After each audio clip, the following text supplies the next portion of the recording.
పిఠాపురం. ఏం చేస్తా ఉంటారు? నేను డ్రైవర్ వ్యవసాయం కూడా చేస్తాను. డ్రైవర్తో పాటు వ్యవసాయం కూడా చేసుకుంటారు. ఇప్పుడు పవన్ కళ్యాణ్ గారు పిఠాపురం పోటీ చేస్తున్నారు కదా, ఎలా అనిపిస్తుంది అండి అసలు మీకు? అలాంటి వ్యక్తి చెయ్యాలండి. ఓకే, ఇప్పుడు పవన్ కళ్యాణ్ గారు అంత పెద్ద వ్యక్తి ఇక్కడ పోటీ చేస్తున్నారు. ఆయన ఆయన వల్ల పిఠాపురం పేరు పెరుగుతుందని చెప్పి చాలా మంది చెప్తున్నారు. ఇక్కడ మీడియా సంస్థలు కూడా గత నెల రోజుల నుంచి ఎక్కడెక్కడే తిరుగుతున్నాయండి. అంతా ఒక మీడియా చూపిస్తే ఒక పిఠాపురాన్ని మిగతా మీడియా అంతా చూపెడుతున్నారు. అదే కరెక్ట్ అండి.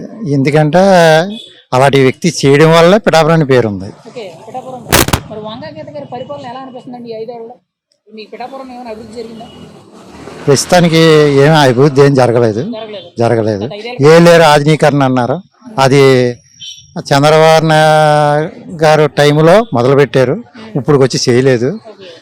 ఈ గీత గారు అసలు పట్టించుకోలేదు, అది పట్టించుకోలేదు. ఎవరు కూడా గీత గారికి ఓటు వేసి మూమెంట్ లేదు జనాలకి.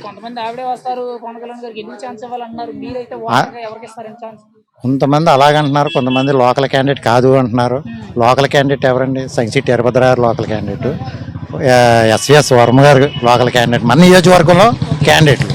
కొప్పన మోహన్ గారు local candidate, N R Nageswararao local candidate. మిగతా వాళ్ళు లోకల్ క్యాండిడేట్ ఎలాగైపోయారు? ఎలా లోకల్ అయిపోయారు? కాకినాడ లోకల్ ఎలా?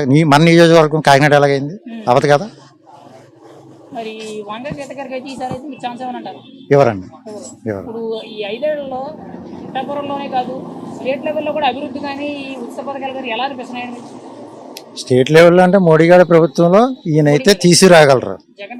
జగన్ గారి ప్రభుత్వంలో అంత డెవలప్మెంట్ లేదు. సంక్షేమాలు చేస్తే అప్పటికే అయిపోతాయి.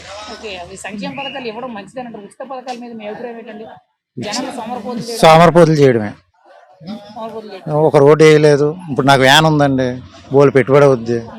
ఆయిల్ కూడా ఎక్స్ట్రా ఉంది అన్ని స్టేట్ల మీద. మన స్టేట్కి ఆయిల్ ఎక్కువ ఉంది, డీజిల్ రేట్లు ఎక్కువ ఉన్నాయి. ఏంటంటే స్టేటు ట్యాక్స్ తగ్గలేదు.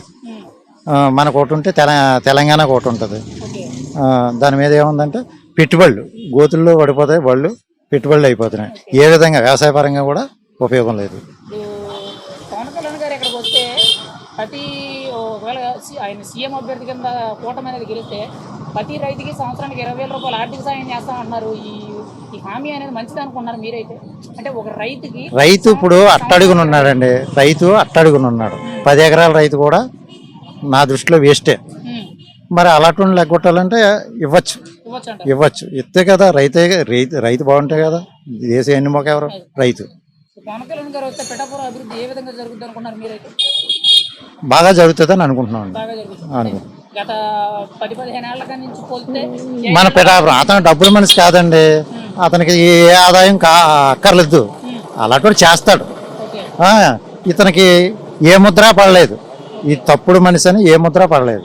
కాబట్టి అలాంటి చేయాలి. పవన్ కళ్యాణ్ గారి మీద మీ వ్యక్తిగత అభిప్రాయం ఏంటంటే అసలు మంచివాడా, అసలు ఉపయోగపడతాడు అనుకుంటున్నారా? 100% మంచివాడు. ఆయన సొంతంగా చాలా మందికి డబ్బులు పంచుతున్నారు, ప్రజలకు ఉపయోగపడుతున్నారు అంటున్నారు. అవన్నీ నిజాలంటే మీరు అన్నవాళ్ళు ఎవరో చూపించాలి, నిరూపించాలి. అతను రూపాయి ఇవ్వనని ముందే చెప్తున్నాడు. రూపాయి ఇవ్వను, నేను డెవలప్ చేస్తాను అని చెప్తున్నాడు. అదే నమ్ముతాం. నమ్మకం ఉంది. ఓటర్గా మీరైతే పిఠాపురం నుంచి ఎవరికైతే అవకాశం ఇస్తారు? వంగ గీత గారికి, పవన్ కళ్యాణ్ గారికి ఇస్తారు. మెజారిటీ ఎంత ఇస్తారు?